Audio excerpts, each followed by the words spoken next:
Hey everyone, welcome to the 7th episode of the Talking Cardboard Late Night Podcast, the Board Game Holiday Guide Edition.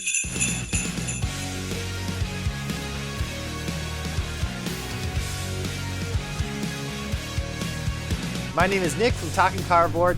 We're a group of guys that love to talk about board games and sometimes actually play them. If you're listening to this episode as a podcast, please note we also have a YouTube video of the podcast that includes our faces as well as other visual content of the games we will be discussing.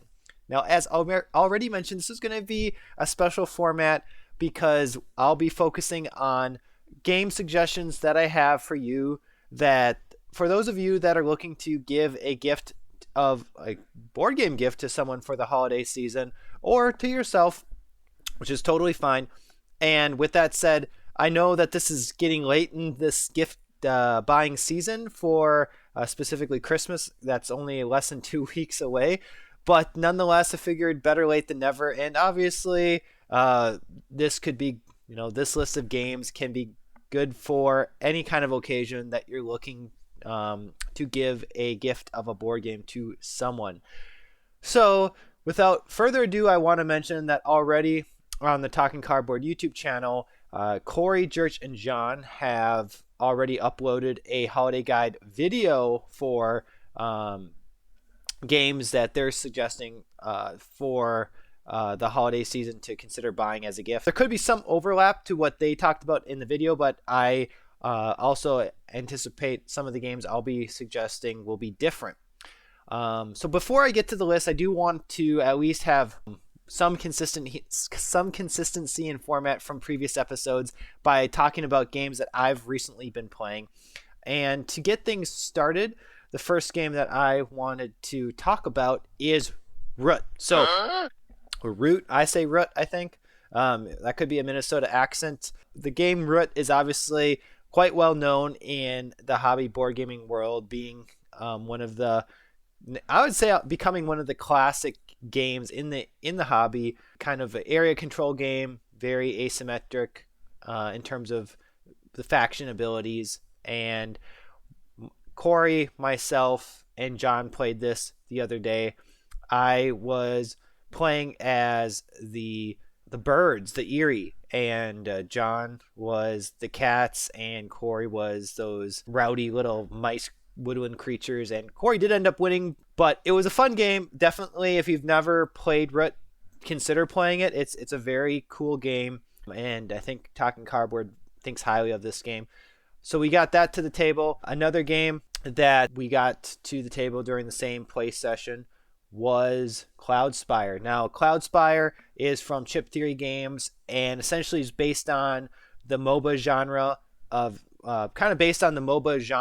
video games, where each player will has a base that they're trying to protect from the other players, and during each round of the game, waves of enemies are coming at your base, and you're trying to prevent them from damaging your base by taking them out with your own wave of minions that are marching towards the enemy bases.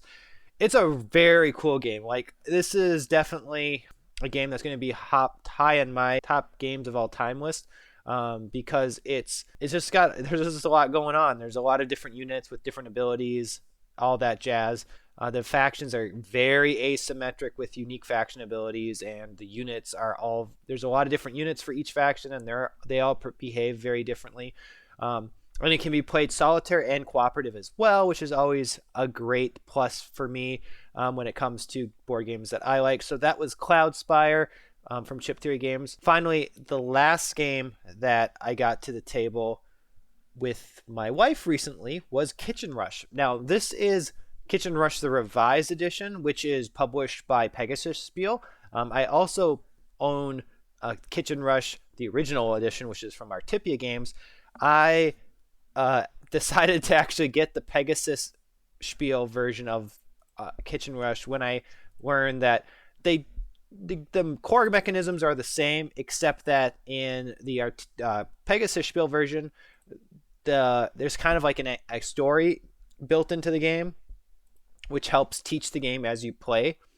So the first mission, you only have a few different actions that you can even do during the game. Then in the second mission, you get a few more actions. So it teaches you the game through these missions. And I felt, since this is a game that I want to get to the table with people newer to the hobby, I think I appreciated that aspect of the revised version. And so I plan to eventually sell my Artipia version, which does not have that incorporated into the game. But in short, Kitchen Rush, cool concept in that it's a worker placement game, but in this game, the workers are little timers. And so before you can use your worker to do another action, you have to wait till the sand timer is all the sands at the bottom, and then you can take that worker and move it to a different action on the board. And then at the end of the day, you're trying to make meals for the customers at this restaurant that you and other players are running together. So very fun game. Check it out if that sounds interesting to you. Okay, so that ends the games that I've played recently. Now let's get into the main event, which are my suggestions for holiday gifts. And before I get into the actual games, I thought I'd start with where to even buy these types of games. So if you're very new to the hobby gaming world, the first location I'd recommend to you is your FLGS or your friendly local game store. Now, everyone lives all over the place, and many people do not have a friendly local game store within driving distance, and that's perfectly fine. If that's the case, I feel sorry for you, but that's just the reality of life. So if you are in driving distance, though, to a friendly local game store, definitely check that out first, because these are typically smaller stores that really rely on customers, of course, coming to them to buy games. And in the Twin Cities area, if you're in the Twin Cities area like me, game stores I recommend are Games by James. There's several locations around the area of Games by James stores. Then there's The Source in Roseville, which has probably the largest selection of games in the area. There's a store called Red 6 in St. Paul, which I really like because they discount the pricing on a lot of their games. So that's just a handful of friendly local game stores I go to. That should be ideally your number one stop for game purchasing. Next is, of course, then online. When we talk online, a lot of options there. The one that I frequent the most is Miniature Market. Historically, there was cool stuff in, but they recently basically are no longer selling board games. So Miniature Market's the main online store I go to, but then there's also Game Nerds, which is kind of becoming more and more popular over the last few years. And then there's always Amazon. Everyone feels a different way about Amazon. They do have a lot of different board games online to purchase, so consider them. But if you are one of those people that really don't like buying from Amazon at all, I can respect that and consider then those other options I mentioned. Then there's the big box stores. So at least in my geography, those would be Target or Walmart. Target has a decent selection of board games in their board game section. Walmarts are hit or miss. Sometimes I've been to Walmarts that I'm surprised by their variety of games, and then I've been to Walmarts where they really have only the basics. But then another option is Barnes & Noble. Barnes & Noble has a very robust selection of board games, and often, typically after Christmas, they have a lot of board games going on sale. You'll see a lot of posts online on board game Facebook groups of sales from discounted games they purchased at Barnes & Noble, so always keep them in mind. And then I see a lot of posts on Facebook groups about this store called Ollie's, which I have none. I don't know where the closest Ollie's is for someone living in Minnesota, but if you're around a store called Ollie's, I guess check them out because they seem to have good prices on a lot of games. And then the last option that I wanted to throw out there is going to secondhand stores, so thrift stores essentially, to try to find a good deal on a board game. So for me, those typically are Goodwill stores or Savers. And then Half Price Books is also an option in my area, which is a discounted a used bookstore, but that also always has a board game selection that's pretty robust. So if you have stores like that in your area, consider checking them out. A lot of times you can find really good deals, but keep that in mind too when looking for where to buy board games. All right, so now let's actually get to the list of games that I wanted to recommend. And with that said, the first And I kind of organize this in my own way. There's a lot of different ways one could organize a shopping guide list for board games. So I took kind of a unique approach and grouped games in various categories. The first category that I wanted to talk about is co-op board games, and I'm dividing up this into two sections. The first section is co-op games for kind of newer gamers, and then I'm going to get into some co-op suggestions for gamers that have been in the hobby for a while. And the first beginner co-op game that I highly recommend is Pandemic. And before I even go into detail on Pandemic, why do I want to even talk about co-op games? Well, to me, I think co-op games are kind of the lifeblood of the board gaming hobby. They're such a great entry point into the hobby, because if you sit someone down to play a competitive game with you that has no background in playing hobby board games, and you beat them thoroughly, they may completely be turned off from the hobby. Like, losing handedly to someone else in a competitive game isn't fun for a lot of people, including myself. So if that was my first kind of experience of playing a board game, I probably may not want to play one again anytime soon. But with cooperative board games, you're all playing together, you're all on the same team. I think from a societal standpoint, that's like extremely important. Like, as a society, we should learn to work together, and that's what you're doing in a cooperative game. So yeah, I'm actually kind of saying that for the sake of humanity, you should be playing cooperative board games, because in reality, competitive, it's good to be able to lose and accept losing, but there's not a lot of value in society to compete with one another. I mean, naturally that's going to happen in at least a capitalistic economy, but even in competitive businesses, those businesses are still cooperating with each other, especially in the board game industry. I know a lot of publishers, they want everyone to do well. So anyway, enough philosophy. In terms of board games, I think cooperative games are a great starting point to get people interested in playing other types of games. And first recommendation is Pandemic. It's easy to get to the table. The rules are relatively simple, and I feel like most people that haven't really played board games before and play Pandemic for the first time do enjoy it from my personal experience. So Pandemic, the very basic version, is my number one selection. My next option would be Marvel United. So Marvel United, again, a game that is cooperative with a very simple rule set. And what also is appealing about Marvel United, of course, is the theme. So it has a Marvel theme, and that immediately might interest a lot of people from that aspect alone. It's also relatively inexpensive, another plus. Some people are on a budget, of course, when shopping for gifts. So Marvel United is relatively inexpensive. Another kind of beginner co-op game I wanted to recommend is called Flashpoint Fire Rescue. Along the same vein as Pandemic in terms of the objective, and that you're trying to rid the board of a negative occurrence, which in Pandemic, of course, is the disease cubes, but here in Flashpoint Fire Rescue, it's fire and smoke tokens that you're trying to eliminate from the board. I prefer Flashpoint over Pandemic because Flashpoint's a little more thematic to me.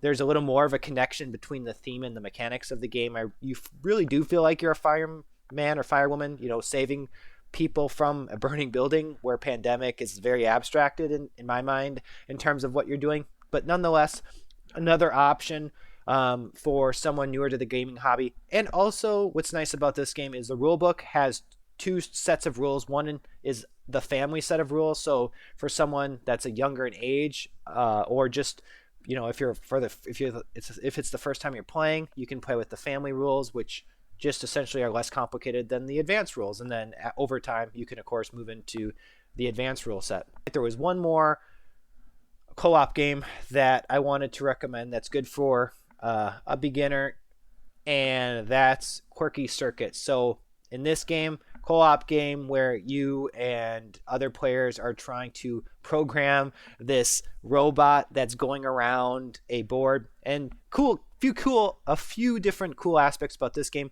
First of all, the board is actually a spiral bound notebook, and each page of the notebook is the board for a new mission in the game.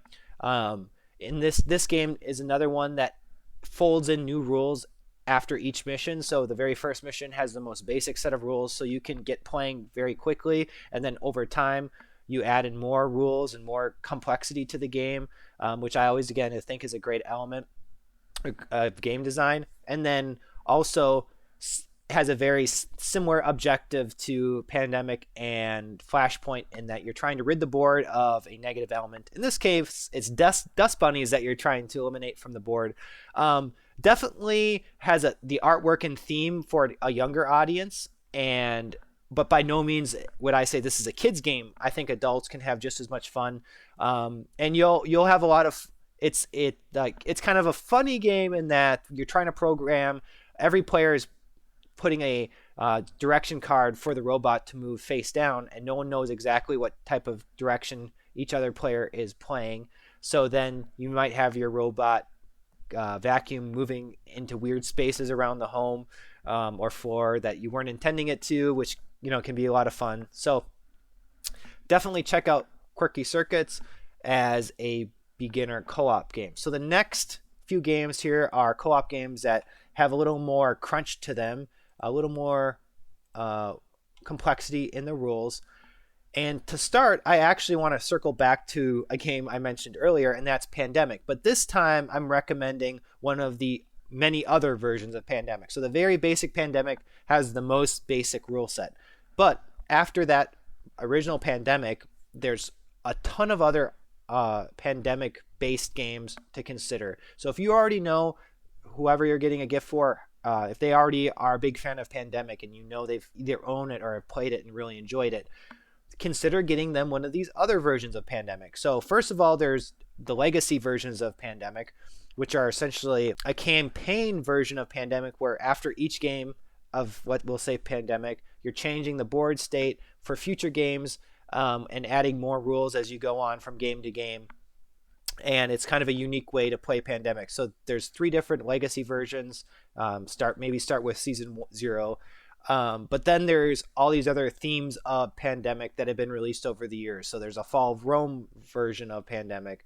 There's Iberia. There's a Cthulhu version of Pandemic. There's a Star Wars version of Pandemic. There's a World of Warcraft version of Pandemic. So of course, if you know the person you're buying for is already like a fan of Roman history or a fan of Star Wars or a fan of World of Warcraft, then of course consider purchasing that version of Pandemic for them as a gift.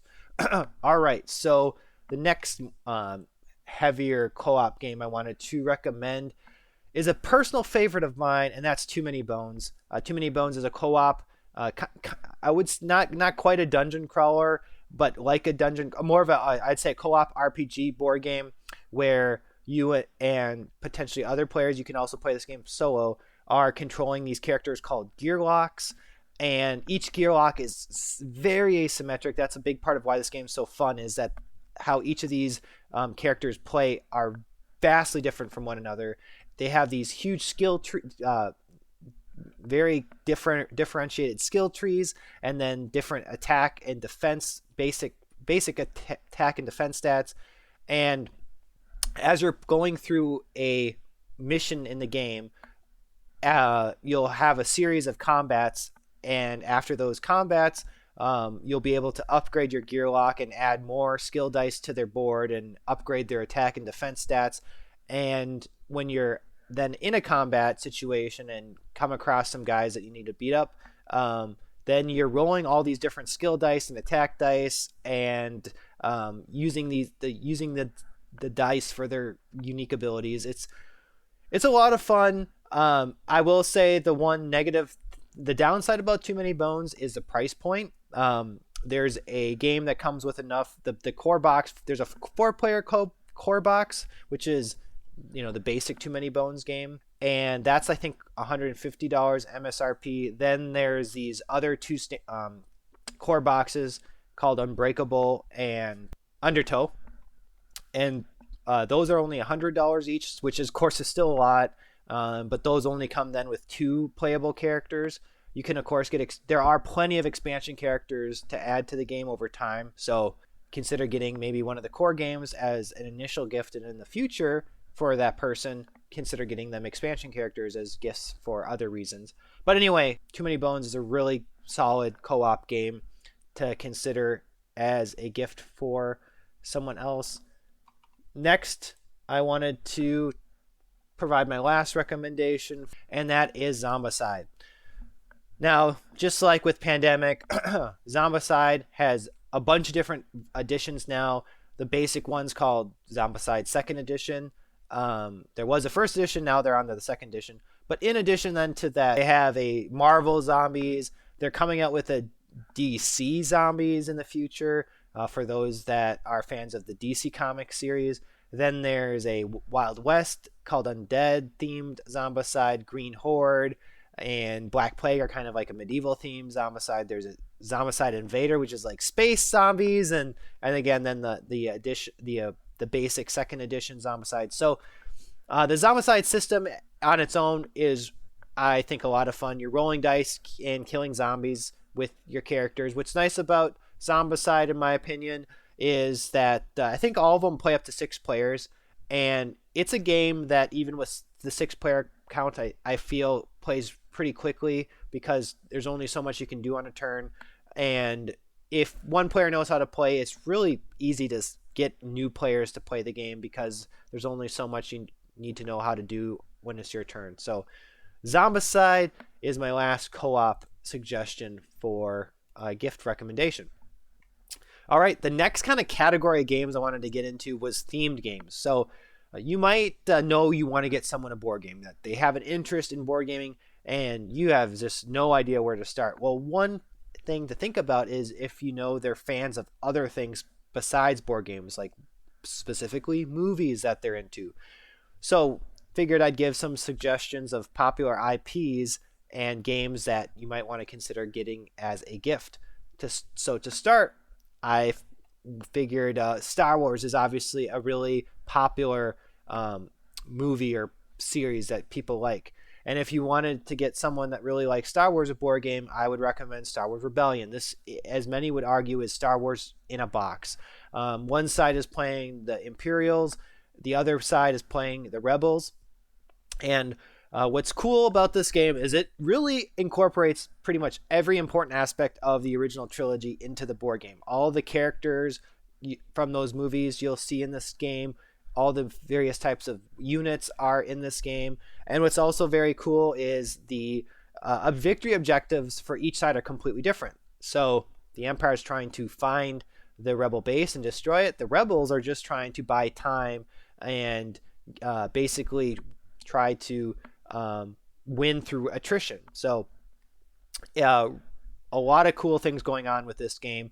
And for a Star Wars fan, it's difficult for me to imagine a Star Wars fan that would not appreciate what Star Wars Rebellion has to offer as a board game. All right, so let's say maybe, someone's big into Lord of the Rings. Well, maybe and you want to get them a board game, well, consider getting them War of the Ring 2nd edition. This is another very similar to Star Wars Rebellion, where it's a huge dudes on the map risk-like board game where one player is the free peoples, the good, or we'll say quote unquote the good guys, the other side's the shadow armies. And just like in Star Wars Rebellion, each side has their own unique victory objectives. The Fellowship's trying to get the ring to Mordor and burn it, whereas the shadow armies are basically trying to take over as many cities of the free peoples as possible. And a lot of asymmetry in this game. Each side plays very differently. It's a big game though. It will take a few hours to play and set up. So another suggestion I figured I'd add one more suggestion for Lord of the Rings, just because why not? It's my list. And the other suggestion I wanted to mention is Lord of the Rings Journeys in Middle-earth. Now, this game is fully cooperative, can play from 1 to 5 players, and allows you to play as the individual characters of the Lord of the Rings trilogy. And what's important to note about this game, though, is it does require an app to play.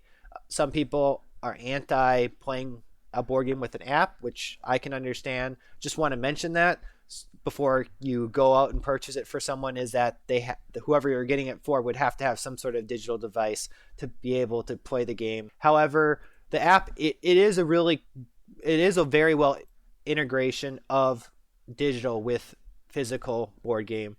A really fun experience. So definitely, if someone is into Lord of the Rings, I imagine they would have a lot of fun playing Journeys in Middle Earth. All right, well, let's say the person you're trying to find a game for is big into Harry Potter. Then I would recommend Harry Potter Hogwarts Battle. This is a fully cooperative deck builder board game for 2 to 4 players. And in this game, you're going through the various books of the Harry Potter series. So you're playing through 7 different books. And each book has its own unique objectives you're trying to complete with your character. And as you go through each book, you're acquiring more and more cards for your deck. That's why it's called a deck builder. These cards are going to do various things like help you damage enemies, or help you heal yourself, or help you acquire the currency you need to buy better and stronger cards.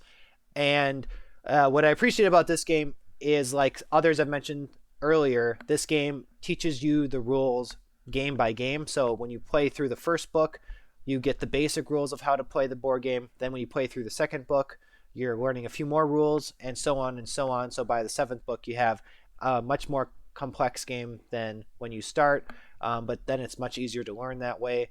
So a lot of fun if you're into Harry Potter. Now, the last IP I figured I'd touch on is Marvel, and I already did give one Marvel game earlier, so this is a bonus for those Marvel fans out there. I mentioned Marvel United earlier. Now, Marvel United, though, is, I'd say, very light. So if you're trying to get a gift for someone that is capable of handling a little more of a crunchier board game and enjoys Marvel, I would highly recommend then this Marvel Champions, the card game. So with Marvel Champions, the card game, each player is one of the Marvel. In the core game, only comes with, I think, 4 heroes. Don't quote me on it if it's the She-Hulk. Maybe it's these 5. Maybe it's Iron Man, She-Hulk, Black Panther, Captain Marvel, and Spider-Man. And each character is very asymmetric from one another and has their own then deck of cards that you're playing with. And you're adding in other cards too from other types of decks. So the cards that you will be playing with will be very different from the cards of the other players you're playing with. And during the course of the game, you're trying to take out bad guys, essentially. But it's very thematic. I think a lot of people that are big into the Marvel Universe really appreciate how the different characters, the cards, the decks of the different characters in Marvel Champions, the board game, do a good job of emulating the what you would expect that character's cards to be like, given what they, how that character acts in the Marvel universe. And what's also good about Marvel Champions is there is a ton of expansion content for this game. So let's say you get this gift for that special someone and hopefully they really enjoy it, then you'll have plenty of future gift ideas for the future, because you could just get them expansion content for the core box of Marvel Champions, and knowing that they would probably be happy to add in more content for to the base game. Okay, so that concludes themed games. The next category of game I wanted to provide some recommendations to is kind of a unique one, but one that I think is extremely important to touch on, and that's educational games. Now, a lot of people immediately get turned off when they hear educational and anything after it, because they assume it's going to be bad for whatever reason.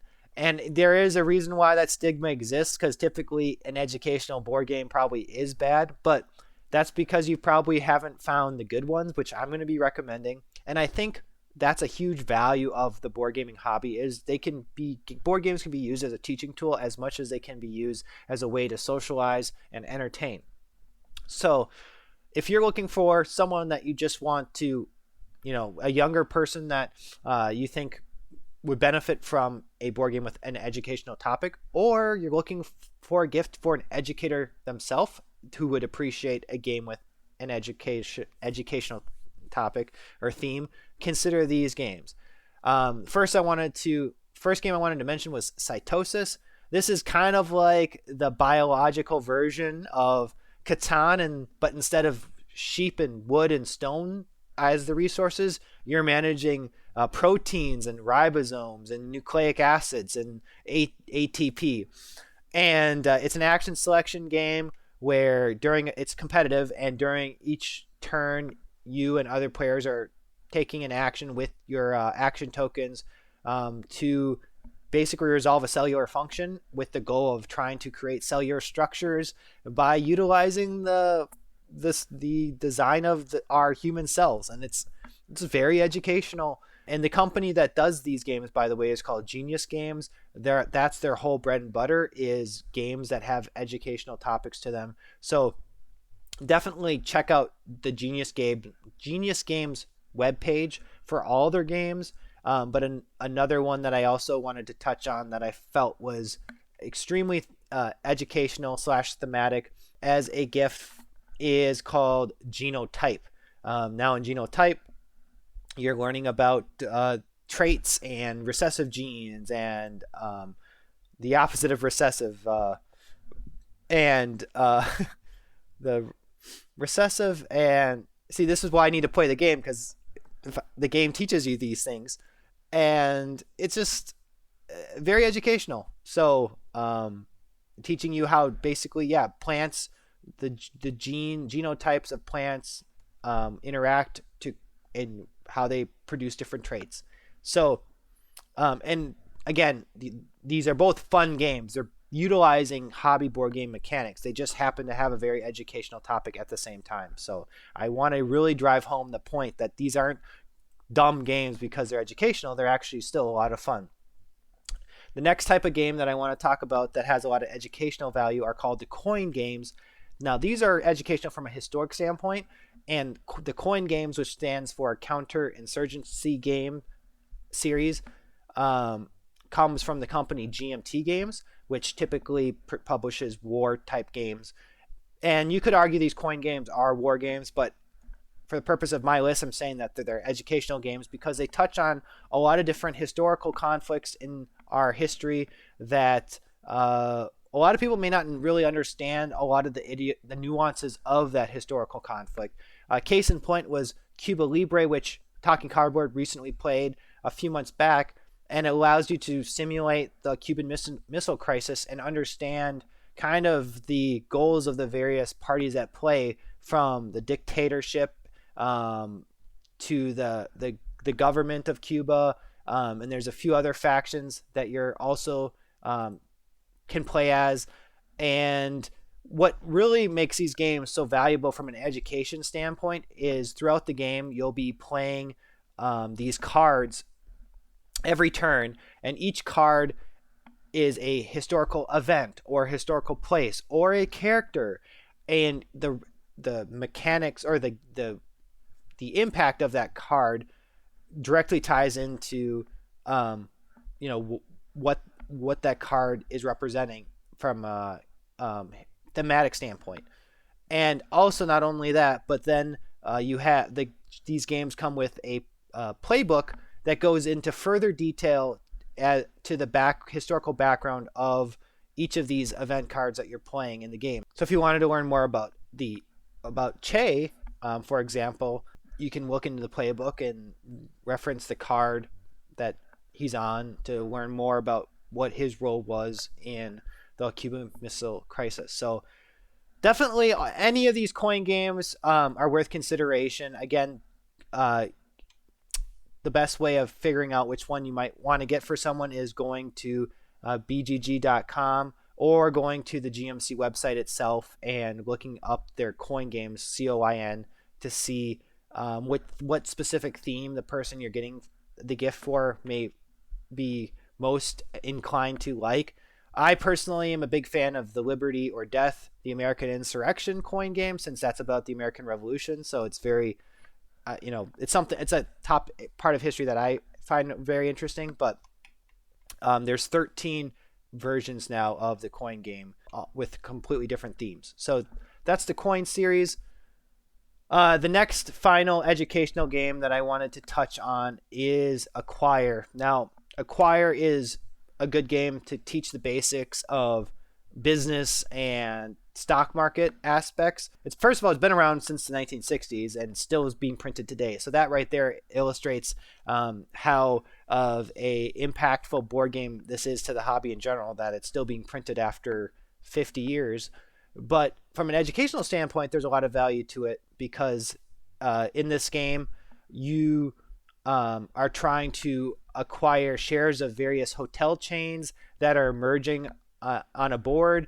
And over time, on a player's turn, you're adding tokens to the board to expand these hotel chains.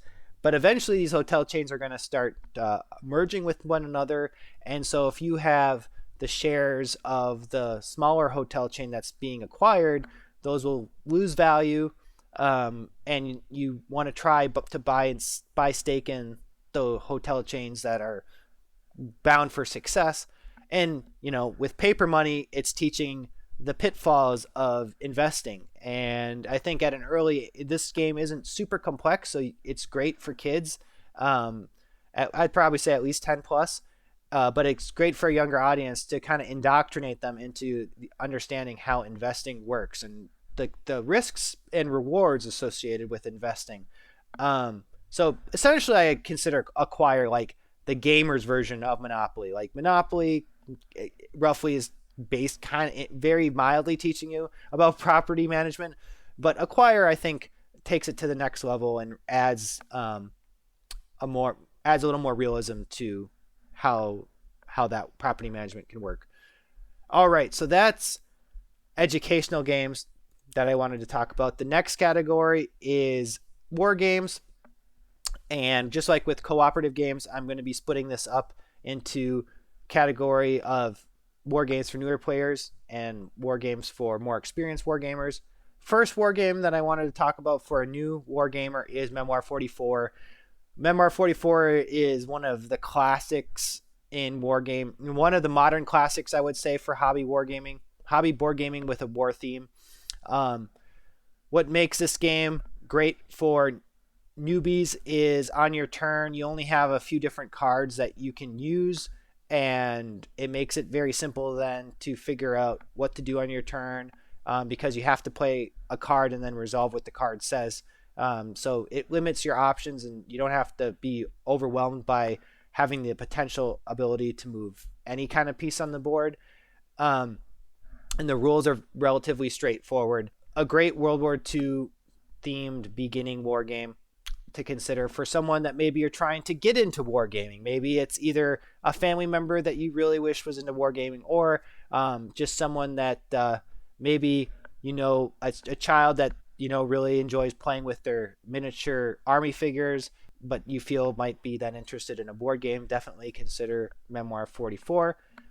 The next war game for a beginner that I wanted to recommend is called Undaunted. This will also, I think, over time turn into a classic beginner war game. It uses a deck building mechanic, and during the course of a game of Undaunted, you're trying to acquire cards that are representing essentially soldiers that you're moving around the battle map. And when you play on your turn, you only are getting, just like with Memoir 44, this game's great because you only have a few cards in your hand at a time, and each of those cards can only do a couple different things, so it makes it very easy to figure out what to do on your turn, because you only have so many options. So gameplay is quick, but also just in general, there's not a lot of complexity to the rules. Next on the list for a beginner war game is called 1775 Rebellion. This is a game that is more of a larger scale game in that you're fighting over the northeast coast of the United States during the Revolutionary War. And kind of like Risk, it's a dudes on a map game, but with a little more crunch to it than Risk. 4 different factions are at play. You have the Native Americans, the British, the Americans, and the French. And essentially it's just more of a traditional territory control type game. But the rules are very light, and it's a great intro game into the wargaming the wargaming niche of the board gaming hobby. So moving on then to some more robust, crunchier war games. The first I want to recommend is called Warfighter WW2. This game can be played either solitaire or cooperatively, and essentially you're taking a group of soldiers through a mission with a European World War II backdrop. So each game you can pick randomly or by choice a specific mission that you want to resolve, and then a specific objective that you're trying to complete. And then throughout the course of the game, you're flipping over these location cards that are going to spawn enemy soldiers, and you're going to have to figure out if you're going to be able to take those soldiers out or try to get past them by other means to finally get to the final location where your objective is located at.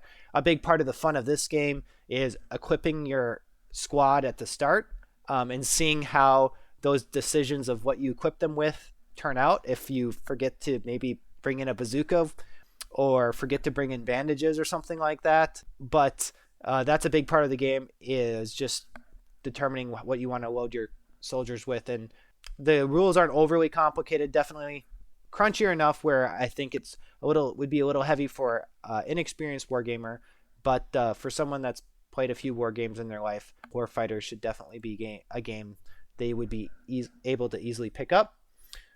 Another game I want to recommend for a war gamer is Command and Colors Napoleonics. This uses the same system called the Command and Color system as Memoir 44. The difference is, first of all, the theme is different. It's the Napoleonic era. The components are very different. Instead of miniatures, you're using block cubes and stickers. But there's also an extra layer of complexity added to Command and Colors Napoleonics, because there's generals involved, and the generals have unique rules associated with them. But also, there's more asymmetry among the different units, which I think a experienced wargamer would appreciate, which Memoir 44 did not have. In Memoir 44, the infantry, artillery, and tanks on both sides operated exactly the same, but in the Napoleonics, the units on the British and French had different statistics, or have different capabilities of movement and attack strengths. So it's if someone was a big fan of Memoir 44 but maybe have kind of played that game significantly, definitely consider getting them Command and Colors Napoleonics as kind of a stepping stone into a slightly more complex war game. And then the final war game that I wanted to recommend is for a more experienced war gamer is Europa Universalis. Now, this is a huge grand strategy war game, huge map, lots of different things going on, and it's based on the computer game of the same name, Europa Universalis. And in this game, you are playing as one of the factions in Europe at the time of this game, which is, I think, in the 14 and 1500s. So you're playing either as England or France or Austria or Prussia. There's combat. There's also technology. There's also diplomacy. Each faction has its own victory conditions that you're trying to achieve. So there's a lot of asymmetry going on. And there's just a lot of different unique pathways to achieve your victory. There's trade, there's commerce, there's just a lot of different aspects that are incorporated into this game that I think a war gamer would really appreciate. It also has the ability to be played solitaire, which is always a nice plus to any big war game, because war gamers typically have a challenge trying to find other war gamers to play with them. So that's just one more plus about Europa Universalis. But that was the last game that I wanted to mention as a gift idea for the war gamer in your life. My second to last category is game ideas for someone that's really never played games at all in their hobby games at all. And I'm kind of, in my mind, thinking of an older audience, like that older parent or grandparent that you want to get them to playing board games with you for selfish reasons, but also because you want them to be involved with game time. And for that, and I think that's very common. I mean, I know in my life I have a lot of people that just haven't been used to playing hobby board games. So how could I get them interested in this hobby? And I feel like you have to recommend or play games with them that are similar to other games they may have played in their lifetime. So to start, I wanted to recommend a game that utilized trick taking, because that's a mechanism that has been around for decades, and a lot of older people may have played trick taking games like 500 growing up. So a great recommendation for a trick-taking game is The Crew, The Quest for Planet 9. One reason it's a great option is it's cooperative. I've already talked about how a co-op game is very inviting to a new person into the hobby. So there's that going for it. It also uses a lot of the very traditional trick-taking rules. Yes, it does, of course, have its own flavor of trick-taking, which makes it then more fun for the hobby gamer. But I don't think it adds too much flavor to trick taking to confuse someone that already has experience playing traditional trick taking games. So definitely consider The Crew as a game for someone that maybe at least has familiarity with trick taking games. Another genre of game that people may have familiar with is the roll and write, and that's because of Yahtzee. So I know I grew up playing a lot of Yahtzee with my family. That was a game my parents understood how to play. So then you might want to consider a roll and write game then as a gift to someone that at least is familiar with Yahtzee. And a good roll and write suggestion I have is Super Skill Pinball for Cade. This has a pinball theme too, so that's another kind of classic theme that might also appeal to a older audience. But in this game, you're rolling dice and you're marking off different aspects of your pinball board with an erasable marker. I will really appreciate this game also for its transportability. So for the family member that's on the go a lot, this is a great gift idea too, because the box is really small, and since it has the dry erase board, you don't have to worry about printing off additional sheets in the future. Plenty of other options for roll and write games, but that was the one that I personally appreciated. And another game that uses kind of the push your luck mechanism of Yahtzee is King of Tokyo. So just like in Yahtzee, you have 3 rolls, and then you have to take that final result and do with it what you can. No different in King of Tokyo. You have 6 dice that you're rolling, and you can roll up to 3 times, and then at the end you have to take the dice that you have and use them to the best of your ability to try to damage the other monsters in Tokyo. And a lot of quick fun, and a game that I think someone that hasn't really played hobby games in their lifetime up till now would be able to understand how to play, and then also still fun for others that have been acclimated to playing hobby games. And another type of game in general that I think is interesting for a new gamer is the deck builder type of game. And I think deck building, maybe this is my personal opinion, but I think deck building is a mechanism that if you can get a non-gamer into understanding the deck building mechanism, that really is going to open up a lot of doors to other games, because it's a mechanism that a lot of games really are driven by. So starting with like a very basic deck building game, I think could open the doors to a lot of other games for that person in the future. The main deck builder that comes to mind for me is Star Realms. Star Realms is a very, I would say, vanilla deck builder in that it's pretty straightforward in that you have your market of cards you can acquire, and then the 4 different suits of cards that you're trying to create a synergy with. And I also bring this game up because my wife really enjoys Star Realms, and she's not into gaming like I am. So I just use that as my example as someone who really latched on to a game that traditionally wasn't playing a lot of board games or hobby games, but was able to find the rules of Star Realms easy enough to understand, and also the gameplay itself addicting. A final suggestion that I had is Sherlock Holmes Consulting Detective. This is a game that really is more, you could argue, an experience, because there's not really gameplay per se. It's more of reading documents and trying to understand it's kind of like a whodunit, but it's still, I would say, could be still considered a board game for all intents and purposes, and also could open the doors then to other types of games that have kind of an investigative theme to them that maybe actually incorporate more board game mechanics. So I think Sherlock Holmes could potentially be a gateway game into the hobby, but also there's a lot of those escape room style games. So the Exit series of games is a great series of Exit style board games. There's Deckscape, there's Unlock. I think all of those games could be interesting for a non-gamer because they're similar to something that they may have already done in their life. A lot of people may have done one of those escape rooms, but may never have understood that there's actual board games you could do that emulate that you can do in your own home. And again, potentially by playing those types of games, that might open the doors to the rest of the board game hobby. All right, so my final category is party games. And first party game I wanted to mention, I've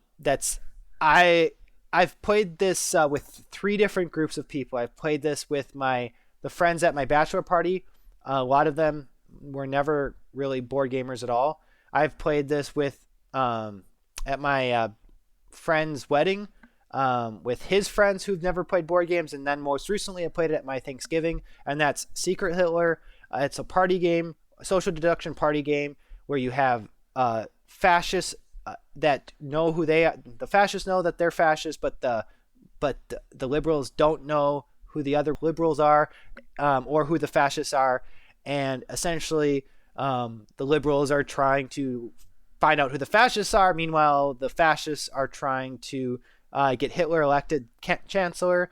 And this game always just seems to get a lot of heat in it by the end, and people of course accusing others of being fascist, because of course everyone's a liberal. I mean, I know I'm always going to be a liberal, but I can't say that for everyone else. And it's just always a treat to see players really get into this game. So definitely check that out if you're looking for a party game for a friend or family member. And then a more mild, I would say, party game to consider if you're trying to avoid huge arguments with friends or family, is the game Just One. Now, Just One is fully cooperative, and this is a very simple word game. Essentially, you have one person that's the word guesser, and everyone else are clue givers. But the thing that makes this game interesting is that if any, the clue givers are secretly giving their clues to the guesser, and then the guesser, if 2 clues are the same, then before the guesser, I think, gets to see the clues, the clue givers have to check and see if any of their clues are identical, and if they are, those clues then are eliminated from the round, and the guesser only gets to see then the clues that didn't have duplicates. So you're trying then to give clues that are unique enough so they're not going to be replicated by someone else, but also still relevant enough so they're not going to confuse the guesser. Simple concept, but a lot of fun. It's cooperative, so everyone's working together, and you can have a big group of playing this. Obviously, the more people playing, the more challenging it is, because you're going to have more clues givers and more opportunity for clues to be replicated, but still a really cool game as a party game. Wow, that was a lot of games, and I hope some of those really struck a chord with you and made a light bulb go off and made you think, wow, this would be a great game for so-and-so. I really have to check this out. Hopefully there's still time for you to actually purchase it and wrap it by Christmas. But again, if it's a gift maybe for another occasion, that's fine too. Obviously, these games don't have to just be purchased as gifts for Christmas. They can be purchased for any holiday or special occasion, or of course for yourself if you just are looking for a new game. Now, last thing I wanted to touch on are some updates from Talking Cardboard. First, I wanted to plug Con of the North. Again, Con of the North is a board game convention in Minnesota, in the Twin Cities, probably the largest board game convention in the state. That's happening February 16th through the 18th. Talking Cardboard will have its own dedicated game space, and already we have a lot of events that you can sign up to attend if you're planning to go to the convention. And we're working with Floodgate Games, who's hosting a variety of events, and Adam's Apple Games, and also Leader Games. Those publishing companies are bringing in GMs to manage games in our room, but then also Talking Cardboard will be hosting games as well. So definitely check out the Con of the North convention in general if that interests you, and then of course if you plan to go to that or are planning to go to that, check out the events that Talking Cardboard is managing, or at the very least attend the convention and be sure to stop by and say hi to us. And then also I want to plug our Extra Life fundraiser game day, which will be later this month in November 30th. And we've been doing this every year. Basically, we play board games from 8 a.m. to about midnight, raising money for the Extra Life charity, which raises money for children in the hospital. Really great fundraiser. Definitely consider watching our live feed of that event. We will broadcast the stream of us playing games that day on our YouTube channel. But then also consider giving some sort of monetary gift to the Extra Life fundraiser through our Talking Cardboard link for the charity, and to give back to children in hospitals. So with that said, thank you guys for listening or watching the podcast if you're watching on Talking Cardboard YouTube channel. Just to reiterate, not only do we have our podcasts on Spotify and Apple, we also do YouTube videos on the Talking Cardboard YouTube page. We also do live streams via YouTube Live and Twitch. We also have an X where we do tweets or X's. I still don't know exactly how to say that. Yeah, check out all of our other social platforms and follow and like them if they interest you. But with that said, thanks so much for listening, and look forward to the next episode. Thanks, guys. Have a happy holiday season.